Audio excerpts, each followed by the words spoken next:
Hey, tonight on Range Minded, have you ever wondered what would happen if teachers were allowed to be carried in school to defend our children?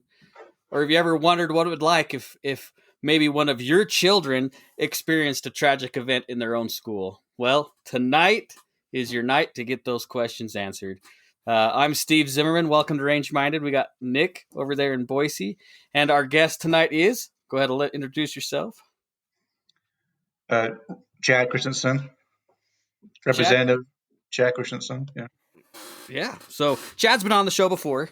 Maybe you guys remember. It's been a little while. But Chad's had some awesome legislation that he's tried to get worked on in the House. But just like anything that's actually worth a damn, kind of gets stalled here and there. I feel like everything gets started in the House nowadays. Does the Senate have dots like doing anything? the Senate has plenty of bills that aren't very freedom minded. Yeah, they have plenty of bills that raise taxes and regulate. Sure. We have senators on here who have to start bills in the House. I'm confused on what's going on. Exactly. Yeah, because the Senate is quite liberal. Yeah, and they block good bills. Yeah. Isn't that crazy? Like, we live in a very constitutional minded state, right? Right. Idaho is fairly free compared to any other state in the nation.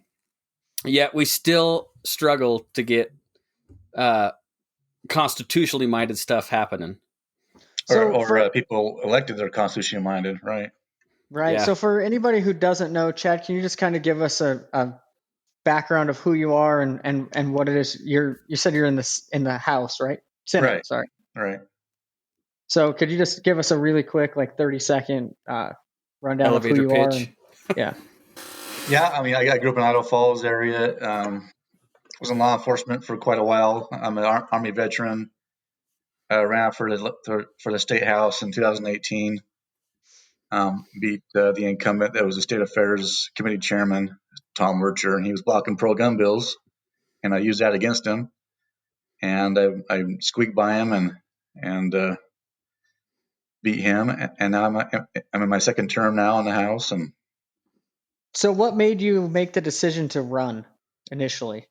Well, I ran for sheriff in 2012 as a constitutional candidate. There's four of us that ran then, and I came in second behind the incumbent. And I thought, what's that? Sorry, was that Bonneville? Yeah, Bonneville County, right? Against Paul Wild and two other candidates. And I decided then I was going to do it again, run for any office.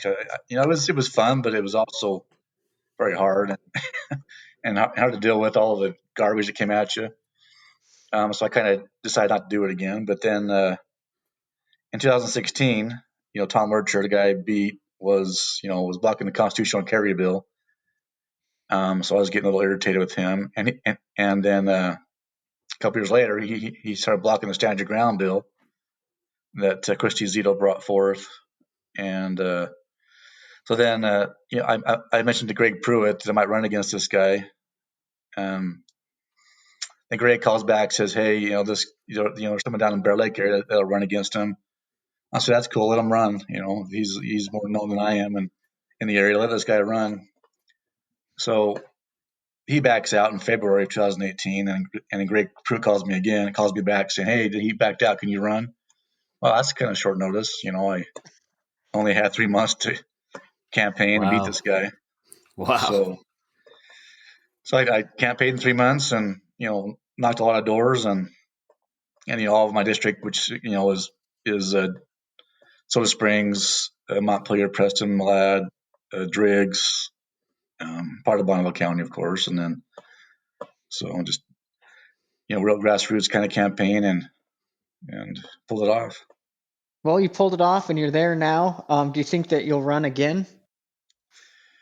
Yeah, it depends on, they're going to redistrict here in this year. So every census they redistrict they change the district boundaries and so forth. So it just depends on what district I'm in and who am I going to run against, and it just depends. If I run, for this, for the state legislature again, or if I run for something higher, just to, I'll have to think about it. Nice.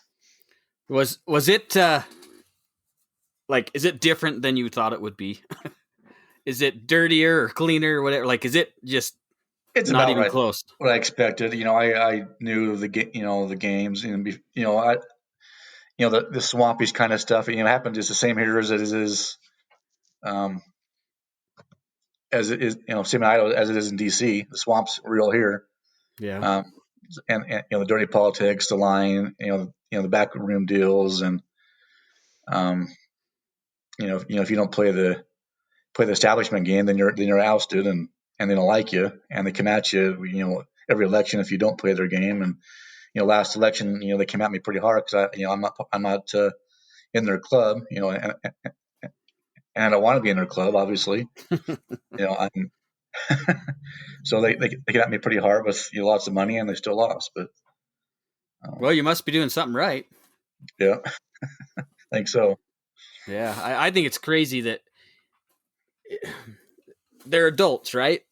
And you're our representation, and we think as voters that they're going to do exactly as we hired them to do, but in reality that gets pushed by the wayside sometimes. It's pretty sad. Yeah, exactly. People don't know their voting records. They run. I'm as a Republican, a conservative Republican, and they put on their signs, and they don't. And people don't really check their voting records. If they did, they might not win these elections, but they just put on their signs, say I'm conservative Republican, okay, and people vote. Just that rhino back into office over and over again.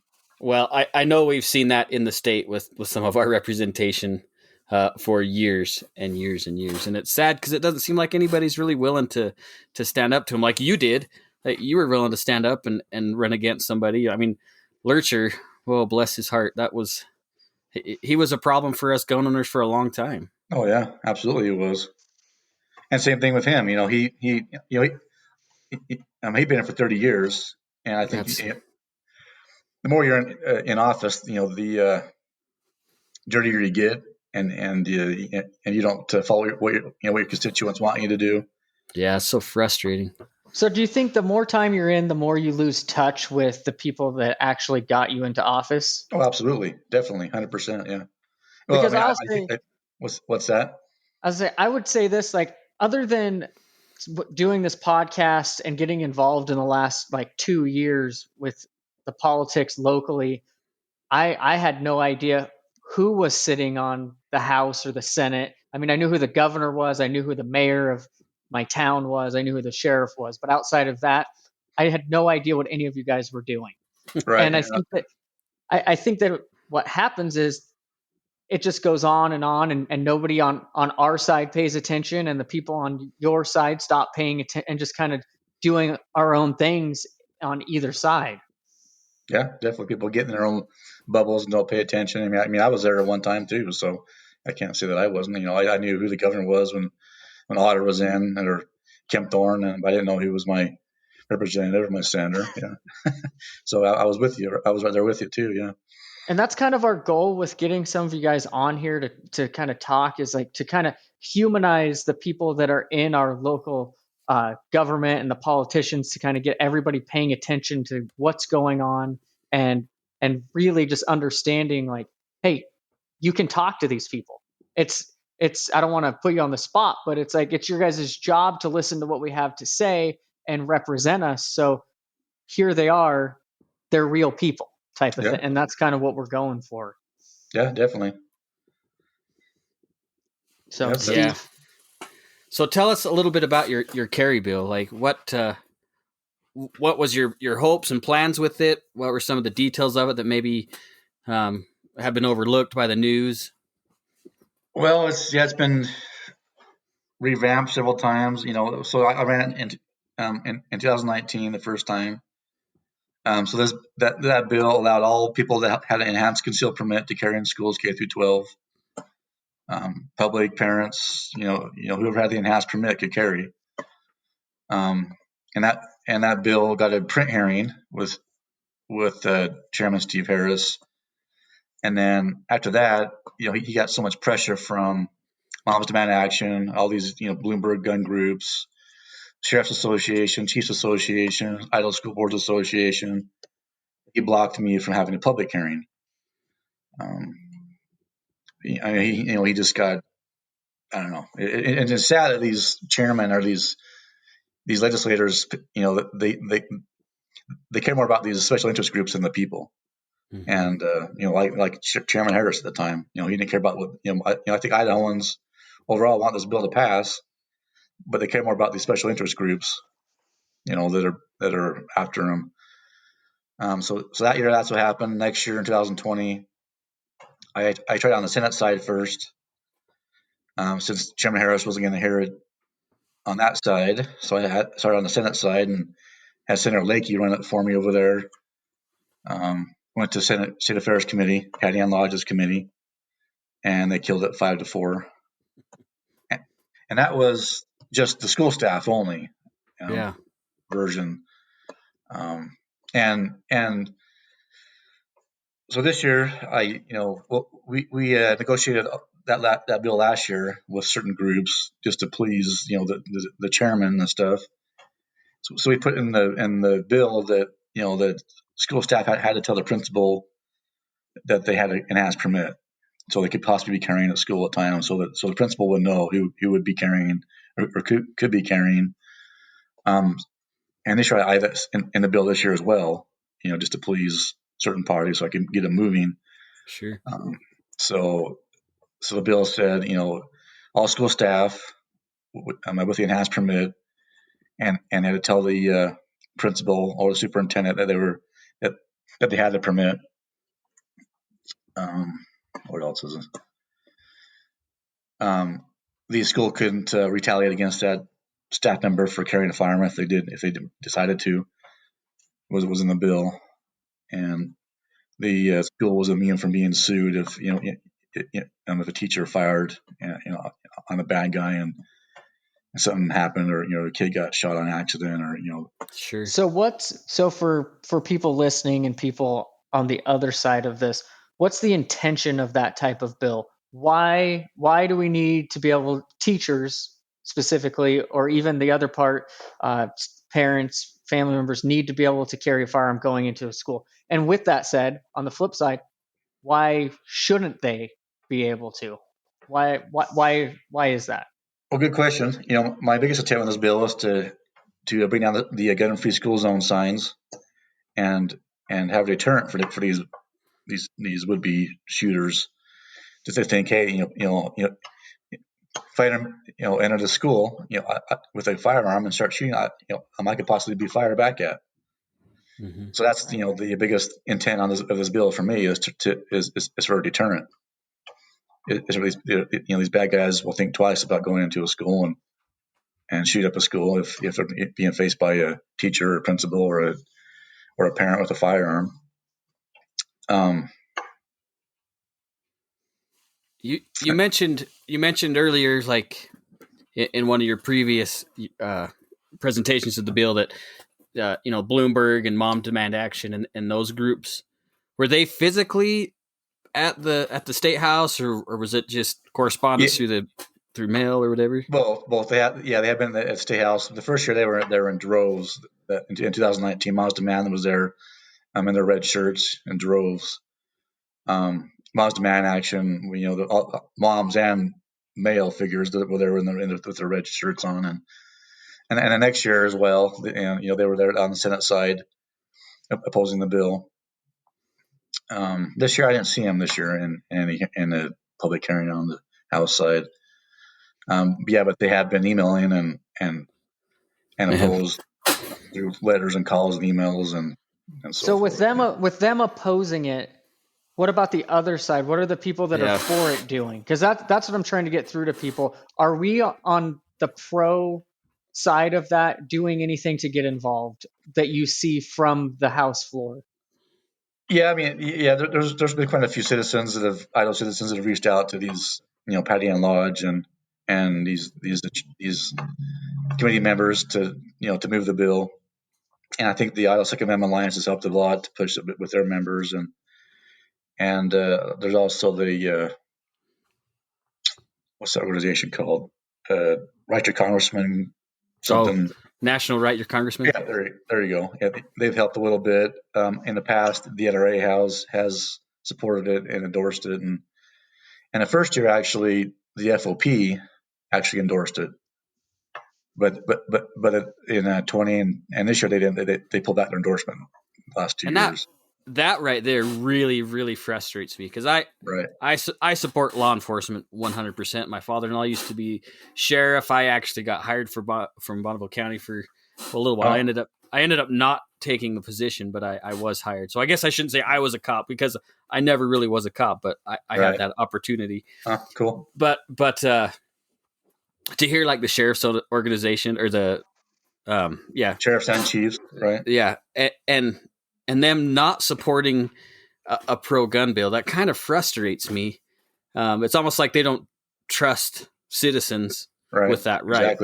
Exactly. This is the second or third time on the show that we've heard about not being able to get support from the law enforcement leadership. And I think, Steve, that we should try and figure out how to reach out and get one of them on here to find out why is it that they're so against standing behind something like that, but they don't normally oppose it, but they don't support it either. Yeah. Well, the chiefs and sheriffs have opposed it, pretty hardcore. Yeah, that pisses me off. The FLP, the FLP hasn't opposed it. The for sure they endorsed it, but then after that they haven't endorsed it after that, but they haven't opposed it, so that's a good thing. But the chiefs and sheriffs have been pretty nasty. Yeah. And to clarify for people listening, like we're not endorsing teachers just throwing a gun in their desk and having it on hand. Like this is a very safe and secure way of carrying a gun in a school. Like you have to, I assume you have to keep it on your body. Right. Would. Yeah. So the bill does say it has to be on your body at all times, and as part of the bill. So they can't put it in a drawer or a safe in the classroom. It has to be on their body at all times. And it's not like the kids are going to know. Well, hopefully not. The kids aren't going to know that the teacher's armed. So it's not going to be. They're not going to be a target from a nefarious student. So I don't know. It just blows my mind some of the things that are conceived out of this bill that the teachers are going to go on a shooting rampage and. Oh yeah, it blows my mind. I use examples of different states all the time. Like Utah's had this in effect for 25 years for all citizens that have a permit to carry in schools K through 12, and you don't see shootings in Utah, do you? No. I don't even know if I've ever heard of one in Utah. Actually, right? Exactly. For the last 25 years, they've had this law in effect that all citizens with a concealed permit can carry in schools K through 12, and I haven't heard. There was one incident with a teacher who was in a bathroom that was using the toilet. They dropped their gun or something, off, right? And it shot the porcelain and broke the porcelain toilet. But it could have been way worse, right? One incident, 25 years, and that's pretty good odds for what is accomplished. I'm pretty confident. Otherwise, they probably would have had a shooting in Utah. Otherwise, I think. Yeah. Yeah. So what can we as do as citizens? I guess we kind of already talked about it a little bit, but who do we need to talk to really put the screws down on our representation? What did you mention? What's her face again? Sorry. Patty Ann Lodge, Senator Patty Ann Lodge. Lodge. She's the biggest stumbling block for sure. Yeah. And that committee is pretty tough too. The Senate's pretty liberal overall. Even the Republicans are liberal, a lot of them. It's frustrating. And that committee is pretty tough too. Even if she does let it be heard, it would probably lose 5-4 again, or 5 or 6-3, because there's so many liberals on that committee. I am so excited for the next election. It can't get here soon enough for me.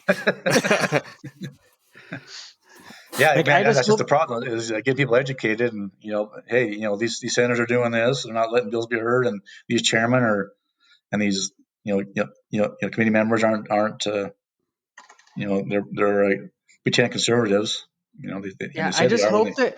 I hope that we can stay loud enough long enough so that when the election actually is here and people are campaigning, we can open the public's eyes to what's actually going on and the things that they've been complaining about not happening and say, now is your chance to actually make these people listen with your vote.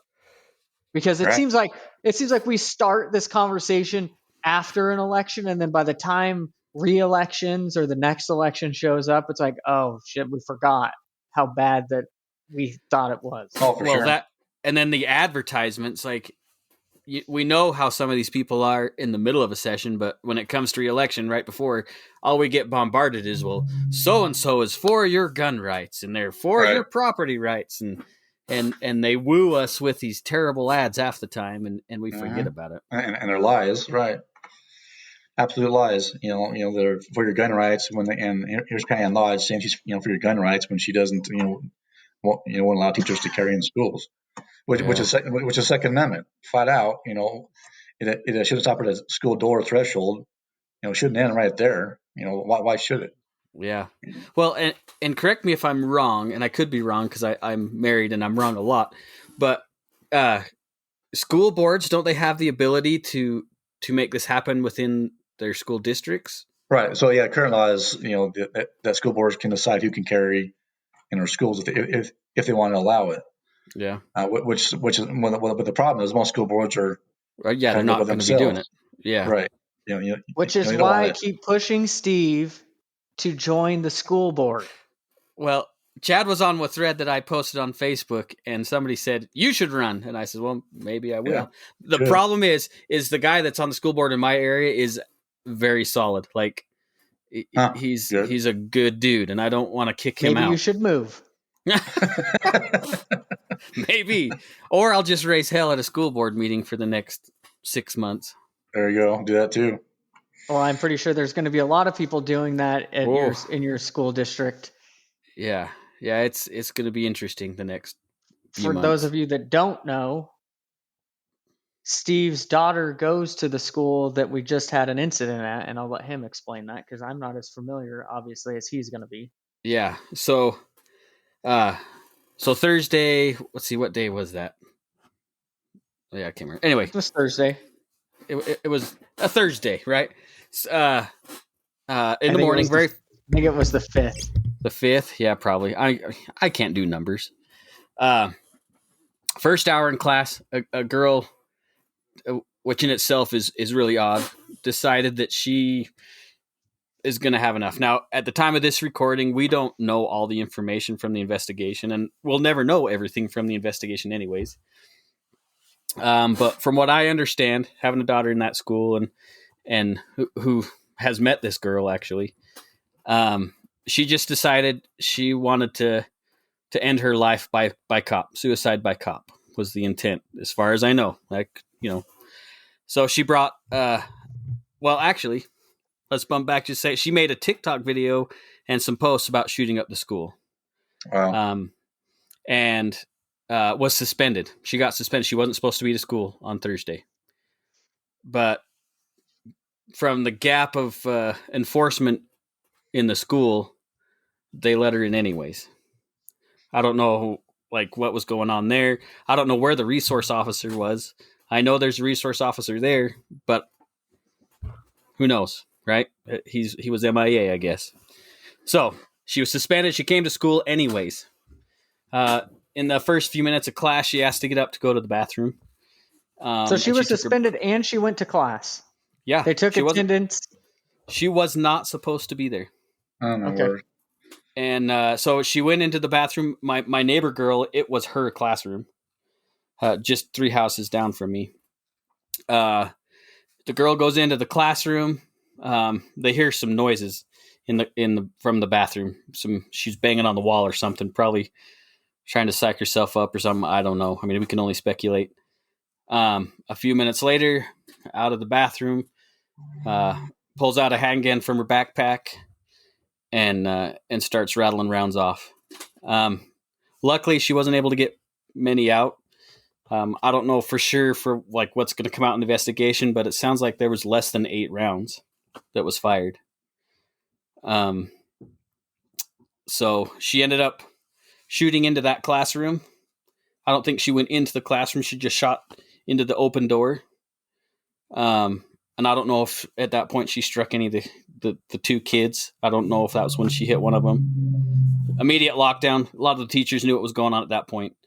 And as she was going out, Mrs. Knighting, who in my book is a hero, that was the teacher that, For sure. that stopped. She's an absolute saintly hero. Her class door was open, right? So she was able to get a lot of the kids out and to the high school. The exterior door was close to her classroom. She got all the kids out. The girl was on her way out, reloading the handgun out to get outside.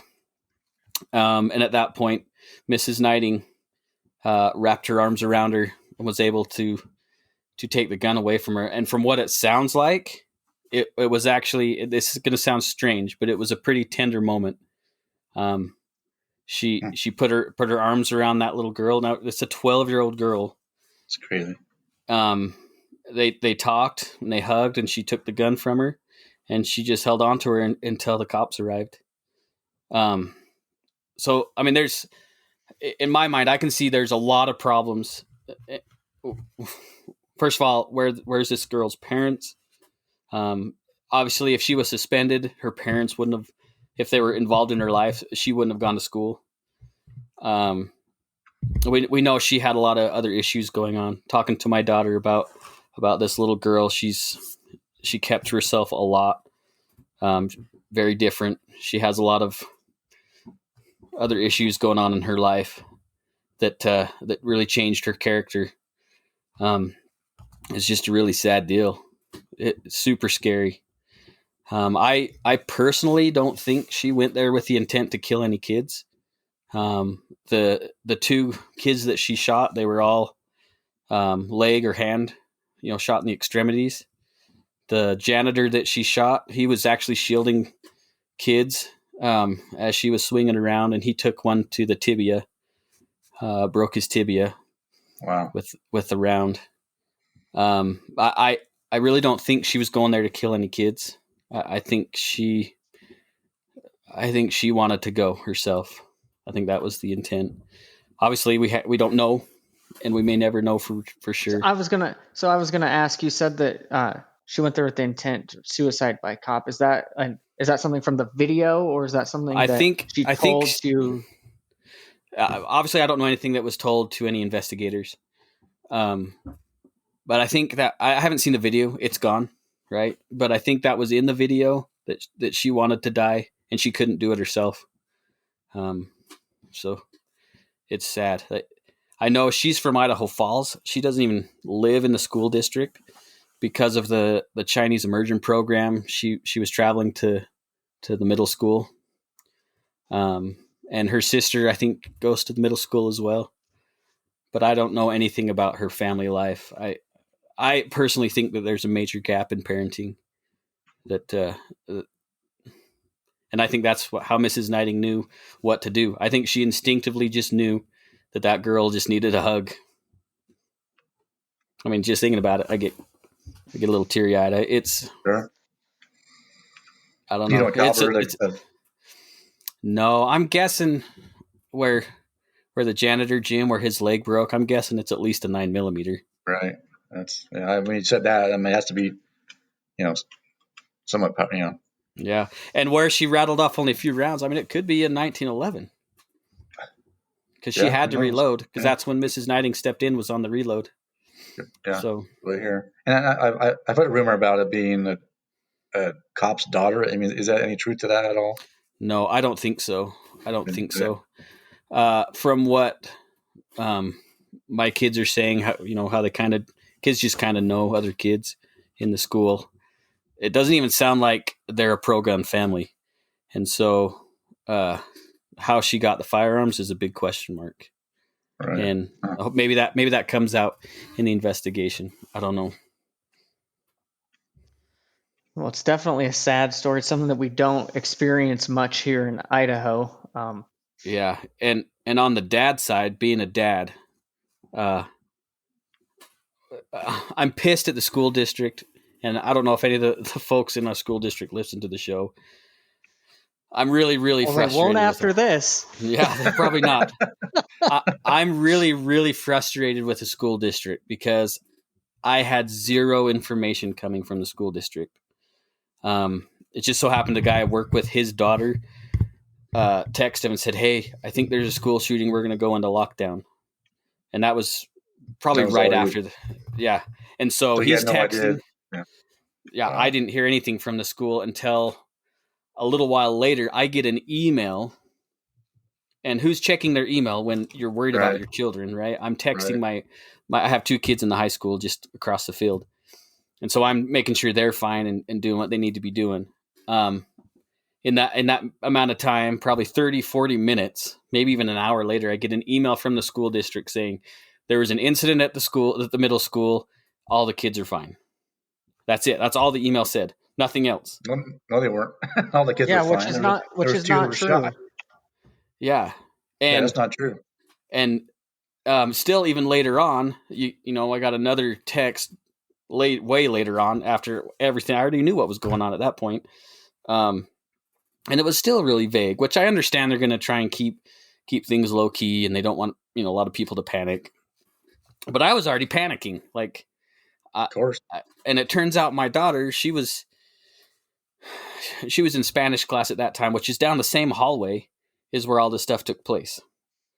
And so even though there was other kids, like I had neighbor kids in that very classroom where this took place, and we were just kind of left in the dark. And not even a reverse 911 from the sheriff, something. I was hoping to get something from somewhere about it. And again, I mentioned the resource officer. Like, I've asked these kids that I've talked to, like, is there a resource officer there? Yeah. Well, where was he? Where was he at? I don't know. He usually just sits at the desk by the front office. The teacher was the one who had to restrain the kid, and where was he at that point? Yeah. And that just pisses me off. And so part of being pissed off was, like, first of all, I couldn't be there to do anything for my child. That was the first major frustration for me, because I mean, I can handle a rifle. I can handle a handgun pretty well. So but I couldn't do anything. With that situation right there. So kind of explain, Steve, like, when you found out, like, what went through your head? Because we don't get to talk to people who have this experience much in Idaho. So, like, when that neighbor, that friend told you there was a shooting, like, what went through your mind? Well, first off, I didn't know if it was high school or middle school. She just said there was a shooting. So my son is 18, Brigham. We talk a lot about being prepared, what to look for, signs of attacks, that kind of thing. So he was the very first one I text. I said, "Hey, I heard there's a school shooting. Where are you guys at right now?" And they were in the seminary building. And I says, "Are you guys barricaded in? Are you guys good?" And he's like, "Yeah, we're fine." Like, for him, it was like, "Yeah, whatever, we're fine." So then I text my daughter, the next oldest one, and she's a little bit more concerned, right? I says, "Hey, there was a school shooting. You guys are in lockdown. Can you barricade the door?" And she was freaking out because she's like, "Well, the door opens out." Well, that's fantastic. Right. I says, "Well, just don't leave. Stay there. You'll be fine." And in reality, I didn't know if they were going to be fine, right? You just don't know. And then once I found out it was the middle school, that's where my 12-year-old daughter was. Like, I have no way to get a hold of her. She doesn't have a cell phone. And that is difficult. That's a very difficult situation when you know your child's in danger and you have no idea. You don't know if they were going room by room. Don't know if there's more than one person. Like, you just don't know. I can't imagine. And so to my detriment, I communicated a lot with my 2 older kids, but I hadn't talked to my wife yet, which might have been a problem. So I need to fix that issue. Probably 30, 40 minutes into it, I text her and I said, "Hey, there was a shooting at the middle school. Have you heard from Olivia?" And obviously her answer was the same. She was trying to pump me for information that I didn't have. Luckily, I have some friends in the law enforcement community. I was able to reach out to them and at least have an idea of what was going on. Yeah. And again, it took, I could probably find it. It took quite a while. They said the last bit of communication from the middle school was the kids are safe. Everything's fine. We're moving the kids to the high school gym. You can pick them up in an hour. Okay. And so as soon as I got that, like, I didn't wait that hour. I drove to the high school. Cause I wasn't going to wait. Good. How many kids go to that middle school, would you say? There's quite a few. There's probably, I don't know, 500 kids, maybe more. I don't know. So you're talking about potentially 300 to 500 parents, many of which are not as mentally prepared as you are, who also don't have the outreach and the communication coming from alternative sources that you had.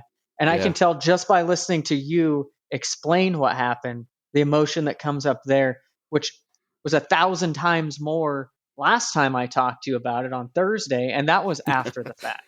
Yeah, I mean, I've had time to process some of the stuff, and I've actually learned more. Man, my daughter's friend, I hope I can share this. He got a bathroom pass, a hall pass to go to the bathroom. And, the boys and girls' rooms are right next to each other, right? She had already come out of the bathroom and turned a corner. When he walked out of the bathroom, there must have been another kid in the hallway, and he said, "Hey, somebody's got a gun," and they were running. And he's like, whatever, kids say stupid things. As he turned the corner, luckily her back was to him. She tapped and racked that gun right in front of him, and he just turned and ran. And he ran almost 2 miles. Like, he ran out of the school and he ran down the street almost 2 miles to call his dad, who happens to be a federal agent, which helps. But I mean, this could have been so much worse. So much worse. Yeah. It's so scary. So for me, like, the biggest takeaway from this so far, I mean, it's a horrible, horrific event. I will not take that away from it. But the fact that she got suspended for making a video and threatening to shoot up the school, and yet came back we class. should probably say allegedly made a video. Yeah, allegedly, because you're right, I didn't see it. So that's news to me. But if that's true, and then she sat in first period and was not asked to go to the office, was not asked to leave. Yeah. What is That's going all kind on of failures there. I mean, that's horrible. And the SRO, the school resource officer, should have been aware of that and been. I mean, been in my on guard. mind, the huge red flag, if somebody threatens violence to shoot up a school, I mean, obviously that's a big deal, right? That's a huge red flag nationwide. And now it happens, you suspend the person. Obviously, the parents should have definitely been more involved. Obviously, like, this is a failure on their part more than the school, I would say. But the school then allows the student to come back, knows why they were suspended. I assume that the teachers like her specific teachers were told why she was suspended. Yeah, and from what should have been. And from what it sounds like, it happened to be a substitute that day that had no clue. Okay, well, maybe I'm exaggerating then. And I don't know for sure, but that's what it sounded like. Is there was a substitute that day. But at the same time, I think that if someone was suspended yesterday, whoever the teacher is the next day should have been let know. Hey, this student should, or a faculty meeting. This student is not to be back to this. It's not like she got suspended for getting into a tussle with another kid or smoking cigarettes or something. She got suspended because she threatened violence and was going to come to the school and commit violence and harm. That to me yields a faculty meeting in the morning that says, hey, just so everyone's aware, if this student is seen on premises, the RSO or resource officer needs to be let known immediately, and that student taken off campus. Yeah. That's common sense to me. Yeah. But Well, this proves to me that with the point I made a long time is that the police response cannot be there within 10 minutes. Usually, is the natural response time. And here we have the officer right in the school, and she hits Yeah. 3 people Yeah. before the teacher can take her down, not the cop. So their Yeah. argument with all these agency, the sheriff's association, the chiefs, we have a great plan in place. Certain sheriffs say that to me all the time. We have a great plan in place to respond. Here you have an officer right there on scene, and he can't stop the shooting, and he Yeah. didn't stop the shooting. So that their point is It's moot. is and moot and there, blown out I of the mean, water. to their defense, there could have been 1,000 variables that Yeah. officer could have been dealing with, but at the same time, to the other side of the point, it didn't stop the situation. No. It didn't. It didn't from even. what we know, Not even any it kind of wasn't even deterrent. involved. Yeah. Right. Well, and in that situation, from what you explained, if she expressed that she was trying to commit suicide by cop, that means that she was there to get in an altercation with the police. I mean, could have picked a better venue for that, I think, but Well, there was not police were not a deterrent, even if they were on scene. Yeah. And So really, and I know you've never been to Rigby, Nick, but the sheriff's office and honestly, Rigby Police Department is the closest agency, and the school is inside the city limits. It's 2 miles maybe away from the school, and I remember sitting in my office. I heard sirens, and if I look back at my phone, I can look at the text to my kids, and I can figure out that those sirens didn't take place until well after the shooting was complete. Right. And which possibly could end up shooting under 20 kids if it had been an adult or a 17-year-old kid with a rifle. I mean, can you imagine the possibilities that could happen before they arrived? I mean, it's just. Well, I walk in, man, maybe we shouldn't talk about this. I walk into the high school and I can see, and I promise I'm not planning on doing any violence, but I can see it wouldn't take a lot of thought to create a lot of harm in the high school the way it's laid out. Well, Right. I think to preface that, Steve, like obviously guys like me and you, like we walk into a space and we're thinking of what could happen. Most people aren't necessarily doing that. And at the same time, we want to believe that we live in a polite society where that kind of stuff is not the normal, right? So we could say that about almost any place we go. Like tremendous damage could be done. I mean, a Walmart, for example, like you could walk into a Walmart and say, I mean, I could, there's so many security breaches that could be done here that it's not even funny. But we live in this, what we want to think is a polite society where we hope that doesn't happen. The problem being is that at a Walmart, I'll walk in there with my gun, and if something happened, like as a concealed carry citizen, holder, as a citizen, if something's going down, I can be there to protect my children and friends and the people around me before the police, like you said, could show up. At a school, even at a school event, I go to a school event, I can't take my firearm with me legally, which means that now I'm not to help these people being hurt at all other than in life support. Yeah. And it takes that away from us, which is in our minds our most cherished place, a school or a church or whatever. Like the school is where our children go, so we have a huge emotion tied to that. And the idea that we are not able to protect children, is a blow for some of us. Absolutely, right. It's pretty appalling. I see all these guards around money or other venues, and we can't protect our most valuable resource, our children, but we're you want to die and have guards for money. The Justin Bieber concert has way more security, right, than any given high school in the state of Idaho. Well, think of it like this. So, and no offense to these guys I'm about to mention, I used to work next door to, what is it, like the Wells Fargo or the Brinks, like where they put the cash with the armored truck. cars. Yeah, it used to be right next to my office. And they hire $12 an hour security guards, bring your own gun, get your own training. Half of those guys that I talked to didn't even have concealed carry permits.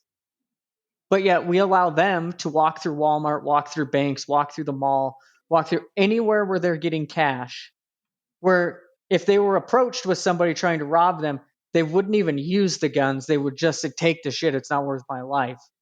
And yet at schools, we have bills being introduced for people who have enhanced permits, that have training, that have experience, that are carrying a gun daily for a specific reason, which is self-defense and the defense of their friends and family. But yet we say no to that. But we go, well, a security guard with a gun, that's their profession. Yeah. Right.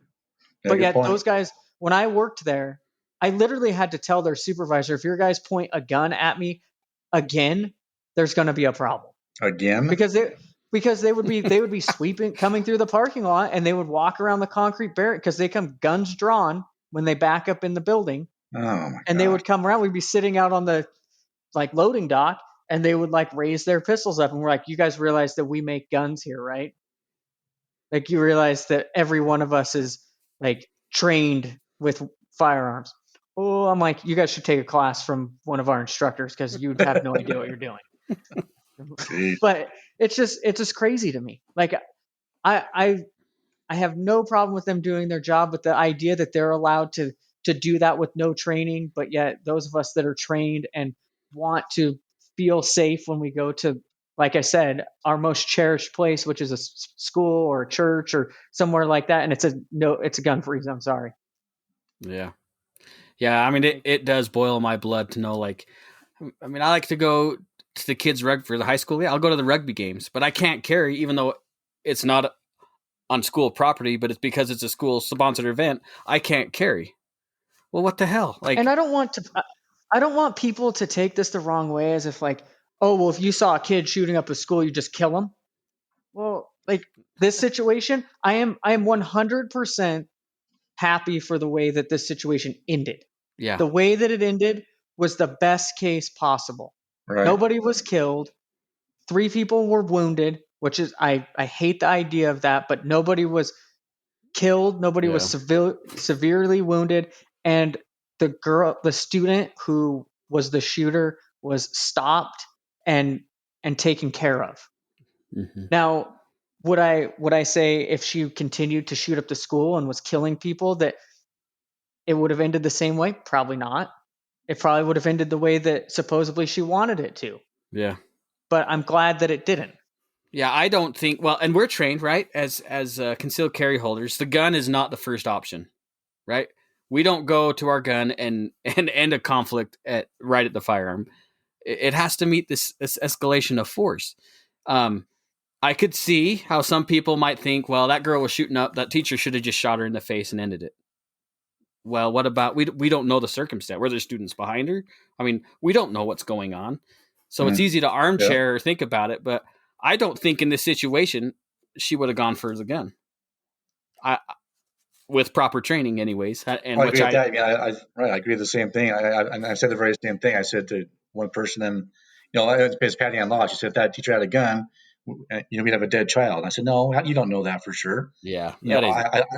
I believe that happened. That it would happen the same way it happened. I believe she had a firearm. She would have saw the opportunity because she was reloading a firearm, and she would have went and stopped that girl without pulling her firearm. It would end the same way. But on the flip side, if that girl would have gotten out with more rounds and been more deadly with that weapon, that might have been the only way. Right.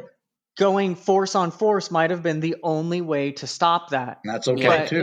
In the current circumstances, that's not an option. Yeah. The only option is to watch bloodshed and try to stop deadly force with limited force. Yeah, with the least amount of force possible. And that understanding comes with training, right? And it's not just schools. Anytime we designate a gun-free zone, we implement people as victims. Yeah. We say defend yourself without the same force that is being brought upon you.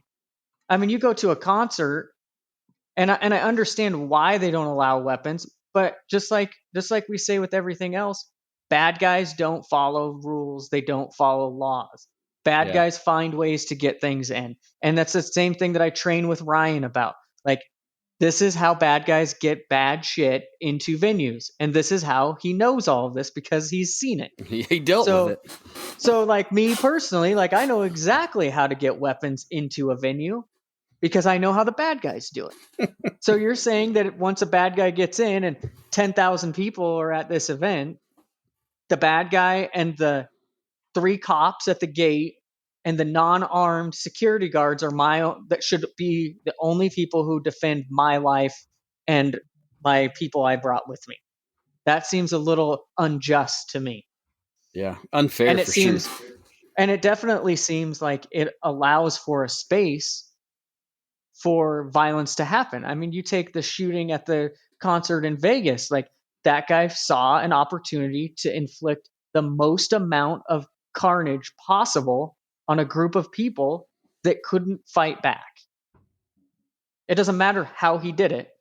Nobody else was allowed to meet deadly force with deadly force other than the designated enforcement officers. Yeah. Well, and then, it's easy. It's hard to believe, but I may have gotten some conversations on Facebook about banning guns. I know it might be hard to believe. But this gal from Australia, she's like, well, you're Americans, your gun laws are way too lax. How can a kid get this gun? The parents need to be prosecuted. This shouldn't be that easy. I said, well, honestly, if the kid took the gun from the parents will be prosecuted. And she stole the gun, so she's already done something illegal. And even if we had no guns, she would have just taken a knife or something else to school to cause the harm. Like, it's not the tool that's being used, it's the heart of the perpetrator. Like, well, and in this specific situation, that girl needed help. well, long before she grabbed a gun and went to the school. Yep. This is the thing that frustrates me so much throughout the entire world is all of these shootings that we see, the like school shootings, all of these kids that have committed these school shootings have given advance notice Oh yeah. to the people around them that they were going to harm other people or harm themselves, or the idea that they were going to do something beforehand. And yet we let that slide by. And then it becomes the gun's fault, the ability to get a gun. Well, it's not the weapon's fault. It's our fault for not embracing that student sooner. Yeah. We suspended the student from school. Okay, well, why did we suspend the student from school? Did they push someone in line and got in trouble? No, we suspended the student from school because she threatened violence at the school. Okay, well, that is more than just send her home and hope that her parents take care of it. That's hey, send her home, talk to the parents, follow up with the parents, like follow up with the law enforcement officers, say, hey, this person threatened to do this. Like, I think if I got onto TikTok and made a video and said I was going to go do something, I don't even want to say it. Like, if I was going to go do what we're talking about, the cops would be at my house. I'd probably be in jail. I think that's against the law. Yeah. I mean, I'm not an expert in the law, but I think that's against the law. Yeah. And so the idea that these kids do that, they're screaming for help, yet we're not helping. We're just trying to say, let's take away the tool that they used to get to help themselves. And we do the same thing with we talk about, I made a hard to believe, Steve, I made a post about this and I said, I believe if we just put common sense in front of any bullshit that we want to pass in DC, that it just becomes common sense. Hence the sign on my front door at the shop where it says common sense required to enter. Like, nobody should be able to enter because it's non-existent. Like that, we've ruined that word. And so we say we need enhanced background checks. Well, we don't even prosecute the people that fail the current background check. If you're a felon and you go to buy a gun and we say, oh no, you're denied, you got a felony. I knew I had a felony when I tried to buy the gun. That in itself was a crime. But only 5% or I of lied those, on my well, they had to lie on it. And so only 5% of those ever get prosecuted. So what does putting more of that kind of gun control do to stop what's going on? Well, and I think I mentioned this before, between state and federal, there are over 20,000 gun laws already in existence in the United States. So why aren't we using what's already there available for law enforcement to curb the gun violence epidemic? It's already exists. Sorry, Chad. Sometimes me and Steve get off on a little bit of a tangent, but I mean, it's frustrating. No, It's frustrating yeah, I mean, because I believe so wholeheartedly in what you're trying to pass and the bill Yeah. you're trying to pass. Like, I think it's great. For some reason, I thought that had already gone through until Steve mentioned it, because I know we had talked about it in the past. We got something with colleges then, right? Yeah, I think that was around 2014, I believe. That Okay. yeah, you can still carry on colleges, yeah, But college campuses. not inside the buildings, but No, on. you can inside the buildings. Oh, you Yeah, can? yeah, Yeah, as long as you have your enhanced yeah. permit. You're right. It was outside the buildings before. Yeah. Then it finally got. Yeah, you're right. It was that at one point, but now you can. Yeah. Oh, nice. Yeah. So Nice. and in saying that, I believe I shouldn't be disarmed when I go to a place like a school or a event like that, because it's no different for me as a licensed gun carrier going to my son's baseball game or going to Walmart. I'm not any more dangerous. Yeah. No. And it's like, I coach baseball. Well, we practice on the school field. Even though it's after hours, I'm still not allowed to carry my gun there. Well, who's to say that I don't get in a baseball game and some parent that doesn't follow the law pulls out a gun because he's pissed off for a bad call and starts shooting? I mean, and that is in no way something that I want, but that's a scenario that, God forbid, happen. We just all lay down and wait for the cops to show up. Yeah. Yeah. And That's then why. and then everybody on the team and everybody in the stands looks to me and says, "Nick, You always carry. you're the gun person. Like, where were you at with that?" Well, I want to always be a gun person, so I follow the law. Yeah. Well, And then they go, "Oh, well, that's a dumb law." Well, yeah, but that's because you guys don't stand up and fight for it now. And that's the why thing that people need to see. I kind of hate the term, and so law enforcement, and EMS, don't take this the wrong way, but I kind of don't like the term first responder, because they really don't have to be the first responder. I can be the immediate responder if there's something going on that I can stop or at least slow down. I'm already So there. I know for me, and it's probably the same for you, Steve. Like, everybody who knows me knows that I'm the person with the gun. Like, they know where we have this podcast. Like, we talk about it all the time. Like, if I go somewhere, like, people ask me, they talk to me about it. They just assume that I have the gun. They're safe now because I'm there and I have a gun. They don't need it. And I'm like, no, you need your own, because I'm not your personal security guard. Like, I might not go somewhere. Yeah, I have it here, but I might not have it somewhere else. So, like, I use these exaggerated scenarios, like the baseball game scenario, because I want to open people's eyes to, like, don't wait until after the election, like we talked about earlier, to make these stand. Like, remember what I'm telling you when you see this stuff on the ballot, or when you see us out there fighting for it, or when you get Greg Pruitt's email that says, "Hey, this is what we're talking about today at the Capitol building." Yeah. Like, send this email, make this phone call. Like, you've got to do it now.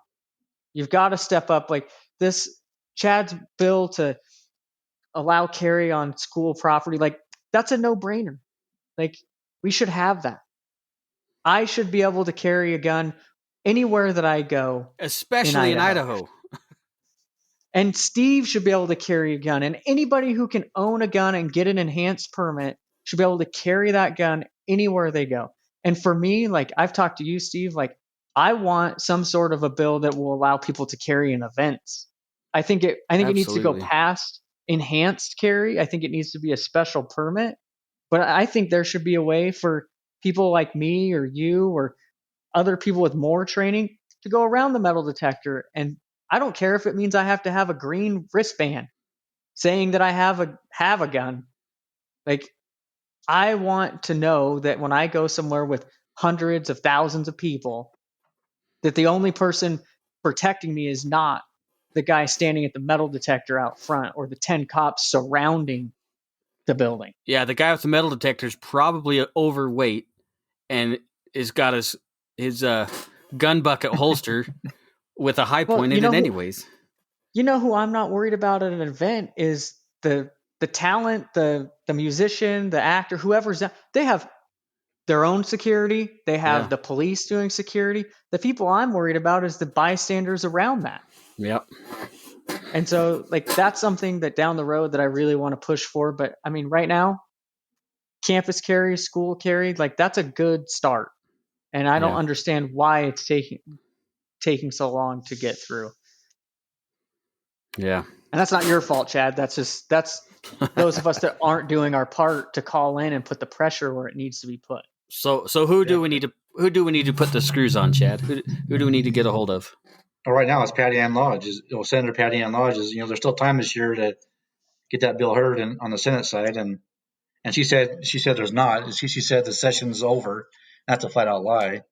The session's still open. I mean, and she can still hold a committee hearing Wednesday or this next week, and push it to the Senate floor. And so, there's still a chance. I mean, so we get enough people, Idahoans, to flood her, down at the Capitol building themselves in person, or email her, or call her, or just bombard her. That's the thing to do right now for this year.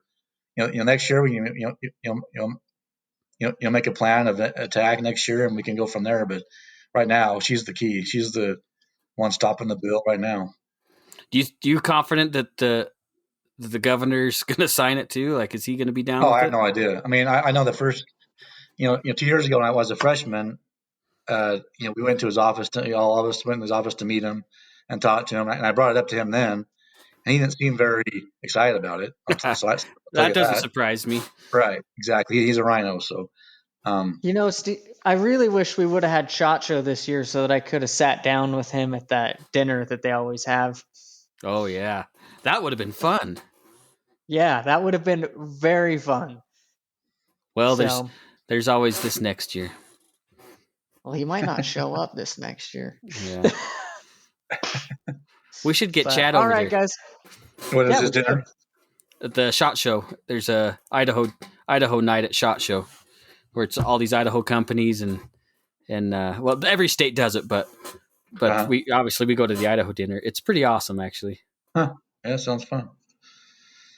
Well, we're running a little bit long, so I'm going to let you guys go and get this ready to go up. But Chad, thanks for coming in, and then I will get the information for your bill, and I will post it with this episode, and we will start getting people to push this like we did the House Bill 300 when it was stagnant. Yes, and it's House Bill 122. And what's the best way for the citizens to get a hold of you? Just get on the Idaho Legislature website and look at my email. Email is probably the best way to get a hold of me. I'll respond to those the fastest, and that's c.christensen@house.idaho.gov. Okay, awesome. Well, I appreciate you coming on and spending time with us and hearing us rant a little bit. we get into the weeds once in a while, but we're all like-minded for sure. We all agree on all the points brought up. Awesome. Well, awesome. So if you want to get a hold of us at the show, you can get a hold of Steve at podcast@iishooting.com. Yep. And the Range Minded Podcast on Facebook and Instagram, as well as me at Hoftac Industries on Facebook and Instagram. And also make sure you're following me on Instagram because I'm doing giveaways almost daily until we get to 20,000, and we're getting pretty close. So stay tuned for that, and we'll see you next week. Thanks, guys. Be safe.